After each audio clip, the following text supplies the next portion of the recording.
Hai teman-teman, kembali lagi bersama saya Rino Yevian Ramadan bersama teman saya Julio Mardanes. Kali ini kami akan menjelaskan ekonomi kreatif pada subsektor seni pertunjukan. Apa sih yang dimaksud dengan seni pertunjukan? Seni pertunjukan adalah karya seni yang melibatkan aksi individu atau kelompok di tempat dan waktu tertentu. Biasanya, suatu pertunjukan melibatkan 4 unsur, seperti waktu, ruang, tubuh si seniman, dan hubungan seniman dengan penonton. Selanjutnya adalah pengertian seni pertunjukan menurut para ahli. Yang pertama, menurut Murgianto, seni pertunjukan adalah sebuah tontonan yang memiliki nilai seni di mana tontonan tersebut disajikan sebagai pertunjukan di depan penonton. Kemudian menurut Sudarsono, seni pertunjukan itu sebuah rumpun seni yang berfungsi sebagai sarana ritual, hiburan pribadi, dan presentasi estetis yang mengajarkan bagaimana selayaknya manusia berperilaku sosial. Kemudian menurut Anantarvi, sebuah media yang digunakan untuk mengekspresikan atau menyampaikan pesan moral dan sebagainya kepada penonton dalam bentuk dialog ataupun gerakan. Dan menurut Edi Sediawati, seni yang telah ditemukan pada zaman prasejarah akhir, terutama pada zaman perunggu dan pada perkembangannya seni pertunjukan memiliki fungsi, yakni fungsi religius, edukatif, peneguhan integrasi sosial, hiburan, dan mata pencaharian. Nah, selanjutnya yaitu 5 fungsi seni pertunjukan. Fungsi yang pertama adalah fungsi religius, kemudian berfungsi sosial, kemudian seni pertunjukan juga berfungsi sebagai media pendidikan, kemudian yang keempat yaitu sebagai fungsi estetik, dan yang kelima yaitu fungsi hiburan. Nah, di fungsi religius ini, seni pertunjukan sering digunakan untuk menyampaikan pesan religi kepada penontonnya. Kemudian pada fungsi sosial ini, seni pertunjukan bisa menyampaikan sebuah kritik sosial atau penyampaian gagasan, serta menyampaikan kebijakan kepada masyarakat, atau bisa juga dikatakan sebagai sarana berkomunikasi dengan masyarakat. Kemudian di fungsi pendidikan di sini, seni pertunjukan bisa digunakan sebagai media pendidikan, nilai edukasi yang tertanam di antaranya seperti nilai sosial, kerjasama, disiplin, dan pembelajaran. Kemudian di fungsi estetik ini, seni pertunjukan berfungsi sebagai media mengekspresikan diri bagi para seniman. Dan yang terakhir yaitu fungsi hiburan. Seni pertunjukan berfungsi sebagai hiburan untuk melepaskan kejenuhan dan menghilangkan penat dari kegiatan keseharian. Kemudian berikutnya yaitu jenis-jenis seni pertunjukan. Yang pertama yaitu ada seni akrobat, kemudian ada komedi atau lawak, ada seni tari, kemudian ada pentas musik, ada opera, kemudian ada sulap, ada teater, kemudian ada film, kemudian ada seni kebahasaan puisi, pidato, dan juga ada wayang. Slide selanjutnya yaitu istilah-istilah di dalam seni pertunjukan. Yang pertama ada ruang. Ruang di sini adalah sebuah tempat untuk pertunjukan. Kemudian waktu, yaitu kesempatan yang digunakan untuk pameran. Kemudian yang ketiga ada pemain. Pemain di sini yaitu pertunjukan yang dilakukan oleh satu orang atau lebih. Kemudian ada penonton. Penonton di sini penikmat yang menyaksikan sebuah pertunjukan. Selanjutnya adalah macam-macam seni pertunjukan. Yang pertama ada tari pendet, kemudian ada tari klasik dari Keraton Surakarta, angklung, sendratari Ramayana. Yang pertama tari pendet. Tari pendet ini menggambarkan penyambutan atas turunnya dewata ke dunia. Seiring dengan perubahan zaman, tari pendet ini berubah nama menjadi ucapan selamat datang, namun juga menghilangkan unsur-unsur religius dan sakral. Kemudian ada tari klasik dari Keraton Surakarta. Tari ini sudah ada sejak zaman Kerajaan Majapahit.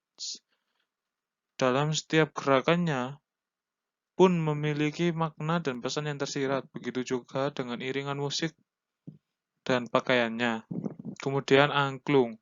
Angklung merupakan alat musik yang berkembang di Jawa Barat. Asal-usul angklung diciptakan dan dimainkan untuk memanggil Dewi Sri agar turun ke bumi, agar padi milik masyarakat tumbuh dengan subur dan lebat. Kemudian ada sendera tari Ramayana. Sendera tari Ramayana ini merupakan seni gabungan antara drama dan tarian tanpa dialog. Biasanya sendera tari Ramayana ini dipentaskan di Candi Prambanan pada musim kemarau pada hari Selasa, Kamis, dan juga Sabtu. Kemudian ada pertunjukan reog. Reog merupakan seni pertunjukan dari Jawa Timur, letaknya tepat di kota Ponorogo. Dalam seni reog Ponorogo ini tampak yang ditampilkan berbentuk kepala singa atau biasa disebut dengan singa barong yang dihiasi banyak bulu-bulu, merak hingga tampak seperti kipas raksasa. Kemudian ada tari barong Bali. Tari barong Bali ini dikenal dari kebudayaan pra-Hindu dan merupakan tarian khas Bali. Tari ini menggambarkan perkelahian antara kebaikan dan kebatilan. Barong sendiri melambangkan kebaikan, sedangkan Rangda melambangkan kejahatan. Pertarungan dan perkelahian ini tidak akan pernah selesai hingga dunia berakhir.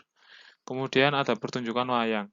Seni pertunjukan wayang ini berkembang dan sudah ada sejak berabad-abad yang lalu dan dikenal di daerah Jawa dan Bali.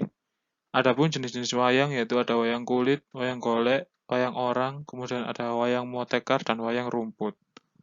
Selanjutnya yaitu ada tari saman. Tari saman yang berasal dari suku Gayo ini tidak menggunakan alat musik sama sekali, tetapi menggunakan anggota badan untuk iringan musik dan nadanya, seperti tepuk tangan, memukul dada, paha, dan sebagainya untuk sinkronisasi gerakan pada penari tersebut. Selanjutnya yaitu unsur seni pertunjukan. Yang pertama ada tema. Tema di sini adalah pokok dari pemikiran yang mendasari suatu kisah cerita. Tema bisa diperkecil menjadi topik, kemudian topik bisa dikembangkan menjadi kisah dalam seni pertunjukan dengan dialognya tersebut. Kemudian ada penokohan, menceritakan keadaan tokoh dan interaksi tokoh tersebut dengan tokoh lain. Kemudian ada plot, atau jalan cerita suatu kisah. Plot memiliki perkembangan konflik yang bertahap. Kemudian ada dialog. Dialog adalah percakapan tokoh satu dengan tokoh yang lain di mana percakapan atau interaksi tersebut harus sesuai apa yang dimiliki oleh karakter tokoh tersebut. Misalnya seperti tokoh satu memiliki sifat yang lemah lembut dan ketika berdialog dia harus bersifat lemah lembut juga. Kemudian unsur berikutnya yaitu ada bahasa. Di sini bahasa adalah bahan awal dari sebuah skenario ketika dibuat dan berbentuk kalimat. Kalimat tersebut harus bersifat efektif dan komunikatif. Kemudian ada ide dan pesan. Pesan di sini dibuat oleh penulis dan dipentaskan oleh pemeran ketika di panggung. Kemudian ada latar. Latar di sini yaitu suasana tempat terjadinya adegan tersebut di panggung. Latar ini ada dua, yaitu ada tata lampu dan tata panggung. Baik, di sini saya akan menjelaskan konsep seni pertunjukan, yaitu yang pertama seni rupa. Seni rupa sendiri terbagi atas seni rias, seni lukis, seni relief, seni bangunan, dan seni patung. Lalu untuk di seni suara itu terbagi atas seni instrumental, seni vokal, seni sastra atau prosa maupun puisi. Dan yang terakhir seni drama, yaitu gabungan antara seni rupa dan juga seni suara. Jadi itu menjadi seni film. Baik, di sini saya akan menjelaskan tentang perkembangan seni pertunjukan yang ada di Indonesia. Jadi awalnya perkembangan seni pertunjukan itu dimulai pada masa Indonesia kuno. Nah, dengan diketahuinya itu melalui tulisan pada prasasti, relief di candi, dan juga kitab-kitab sastra yang ada. Nah, di sini tuh ada beberapa kosakata yang ada pada prasasti, relief, candi di masa Indonesia kuno. Nah, yang pertama saya menjelaskan jenis-jenis alat musik pada masa Indonesia kuno itu dari kata mirdanga, padahi, tuwung, curing, dan murawa. Sedangkan untuk yang menyanyi atau seni vokal itu kata-katanya yaitu pada masa Indonesia kuno widumagidung yang sering muncul itu di prasasti. Nah, untuk seni tari pada masa itu kata-katanya itu manikikel atau anikelaken. Dan yang terakhir relief yang terdapat pada dinding Candi Borobudur menggambarkan alat musik petik, senar, dan kecapi. Nah, karena pada dulu itu agama yang pada di Indonesia kuno yaitu Hindu dan Buddha, jadi seni agama ini masih lestari pada saat ini, yaitu wayang orang ataupun wayang kulit yang mengambil cerita dari kisah Mahabharata dan Ramayana.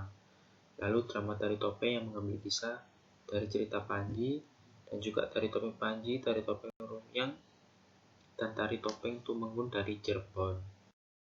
Jadi untuk ide bisnis dari seni pertunjukan saya ambil yaitu usaha sewa busana, karena setiap ada pertunjukan seni pertunjukan itu pasti pemainnya membutuhkan sebuah busana, dan itu bisa menjadikan usaha. Nah, seperti yang sudah saya katakan tadi, itu sewa busana itu setiap kali ada seni pertunjukan, pastinya para kru dari pertunjukan tersebut menyewa busana untuk para pemainnya. Jadi kru tersendiri itu sudah ada khusus untuk menyewa busana untuk para pemainnya, seperti itu. Untuk keuntungan dari usaha sewa busana itu, yang pertama harga sewa cukup tinggi, jadi kita menyewa itu bisa tinggi juga harganya, lalu sangat dicari waktu ada seni pertunjukan atau peringati hari besar. Dan untuk biaya perawatannya cukup rendah karena itu tadi jarang dipakai, dan sekali pakai itu banyak seperti itu. Nah, untuk kekurangannya sendiri itu sudah banyak bisnis sejenis, lalu masih beradaptasi dengan usaha yang sudah mulai besar, jadi itu salah start lah. Lalu kerusakan yang disebabkan oleh penyewa, jadi ketika kita menyewakan itu pulang-pulang masih ada kerusakan, itu biasanya disebabkan oleh penyewa, kadang itu masih ada yang bertanggung jawab.